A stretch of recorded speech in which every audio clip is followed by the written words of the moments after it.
Jadi kita belum bisa berharap anak-anak muda akan masuk ke pertanian selama kebijakan pertanian masih sebesar Ya, seperti jelas, itu. Ya. jelas. Konsepnya Seperti itu. tidak belajar kita pada masa lalu apa yang sudah Ya, itu. dilakukan, Betul. hanya kegagalan yang kita replikasi. Betul, kegagalan yang direplikasi terus-menerus. Tiga-tiganya gagal semua. Gambut 1 juta hektar. Betul. Proyek lahan gambut 1 juta hektar yang disebut sebagai PLG 1 juta hektar. Itu di Kalimantan atau Di Kalimantan Tengah. Kalimantan Tengah ya. Sudah kami sampaikan ke pemerintah terkait risiko-risiko pengembangan lahan gambut 1 juta hektar. Karena apa? Karena di sana masih sangat banyak virgin forest. Jadi sayang sekali kalau kita convert menjadi lahan pertanian ya. Iya, ya mungkin ada tujuan lain juga karena tersimpan sekitar hitungan kami saat itu 56 juta meter kubik kayu. Oh, Tersimpan itu kekayaan kayu yang harta luar biasa. karunnya. Totalnya dulu kami melakukan 2 analisis. Yang pertama analisis risiko lingkungan yang sektoral di Blok A yang kemudian dikembangkan lagi saat ini. Lalu analisis risiko yang komplit itu sebenarnya totalnya 1,4 juta hektar. Jadi pakai analisis dulu pada waktu itu. Ya, Ya. proyek jalan, analisis jalan. Oh, proyek Jadi itu jalan. Analisis jalan juga. Analisis jalan. Ya, ya kan. Babat kita tahu hutan lah. jalan terus. Ya, Ya. jalan terus. Ya, tahun 99 dihentikan oleh Bappenas, Badan Perencanaan Nasional. Dianggap tidak layak. Setelah hutan dibabat, setelah pohon-pohon dibabat, karena apa? Fungsi saluran di sana yang dibangun berubah. Bukan untuk, ya tata kelola air oke lah, tapi dalam lahan-lahan kecil yang paling banyak saluran tersebut digunakan untuk apa? Mengalirkan kayu. Mengalirkan kayu. Jadi food estate ini kamuflase untuk mencuri kayu sebetulnya. Itu yang Sebenarnya Anda bisa katakan. pada saat itu belum kita kategorikan sebagai food estate ya. Ya. Jadi itu program pembukaan lahan Land clearing. skala luas, Ya. stop oleh Bappenas, Ya. dan pemerintah memutuskan untuk merehabilitasi. Merehabilitasi dengan dana berapa? 3 triliun. Saat itu 3 Saat itu triliun 3 rupiah. triliun. Di Pada saat saat Indonesia sedang tidak punya uang. Sangat betul. 99 ya. Betul. Dan sebelumnya pada saat membongkar juga pemerintah keluar 3 triliun. Lalu apakah terpulihkan? Sama sekali tidak. Dan akhirnya pada tahun 2015 lahan gambut 1 juta hektar itu menjadi pusat bencana lingkungan terbesar saat itu. Karena apa? Ada 125 titik api. Tahun 2008 SBY membangun apa yang disebut sebagai Merauke Integrated Food and Energy Estate. Di Papua. Seluas berapa? Seluas 1,23 juta hektar. Besar sekali. Ya, dengan cara apa? Karena food estate ini kan maknanya pengelolaan lahan dalam skala besar, skala luas, estate dalam skala luas oleh siapa? Oleh perorangan, oleh keluarga, atau oleh badan usaha. Itu definisi food estate atau definisi estate. SBY tidak berani langsung food estate, tapi food and energy estate. Merauke Food and Energy Estate, MIFE, kan itu. Lalu kemudian SBY menawarkan itu lahannya ke investor-investor. Dari 36 investor, hanya 1 investor yang bergerak di pangan. Lainnya di perkebunan tebu, sawit, dan sebagainya. Jadi itu cerita. Dan apa hasilnya?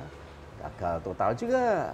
Konsepnya Seperti tidak belajar kita pada masa lalu apa yang sudah Ya, itu. dilakukan, Betul. hanya kegagalan yang kita replikasi. Betul, kegagalan yang direplikasi terus-menerus. Tiga-tiganya gagal semua. Mas, tolong dibantulah. Dibantu bagaimana? Pak Jokowi kan sudah menyatakan waktu beliau ketemu dengan masyarakat adat, pemerintah Merauke, di tahun 2015 itu bulan April kalau tidak salah, mau mengembangkan rice estate di Merauke. Luasnya 4,6 juta hektar. Ini 4 kali lipat. Untuk itu, lalu saya tanya ke teman-teman, sampean tahu apa enggak luas Merauke? Gituin mas, sederhana aja. Oh enggak tahu mas, luas Merauke itu 4,6 juta hektar. Untuk itu, ketahuan. Berarti Loh, kan Presiden sudah menyatakan itu di publik, di media. Kan kita harus men-support itu. Kira-kira lahan yang memenuhi persyaratan di Merauke untuk sawah berapa luasnya? Ketemu angka 1,2 juta hektar.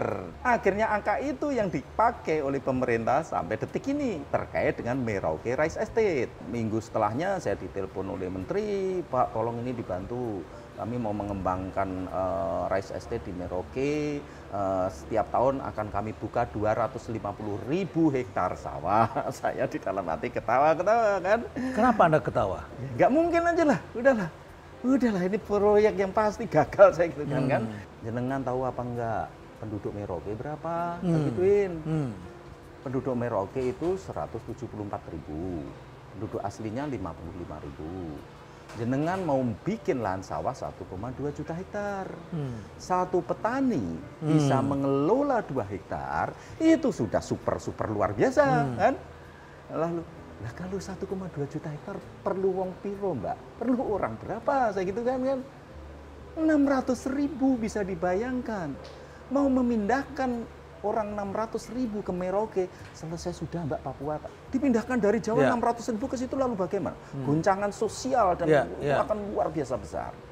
Akhirnya gagal total Merauke Rice Estate. Data tahun 2013 ke tahun 2022, karena data yang terakhir baru keluar 2022. Itu nilai impor pangan kita, komoditas pangan kita, dari 10,0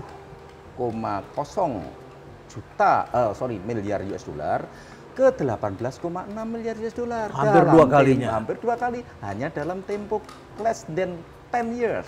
Pemerintah dalam programnya, program pembangunan pangan oleh pemerintah, itu terlalu berat ke konsumen, terlalu berat sebelah ke konsumen, tidak menghargai petani. Itu problem terbesarnya. Nah, yang paling penting karena tadi konsep pembangunan yang terlalu berat ke konsumen, setiap ada kenaikan harga diatasi dengan impor.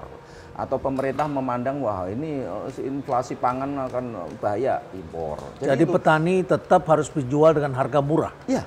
Itu menyebabkan impor kita semakin lama semakin besar. Dan semakin banyak orang yang tidak mau menjadi petani. Nah, itu karena apa?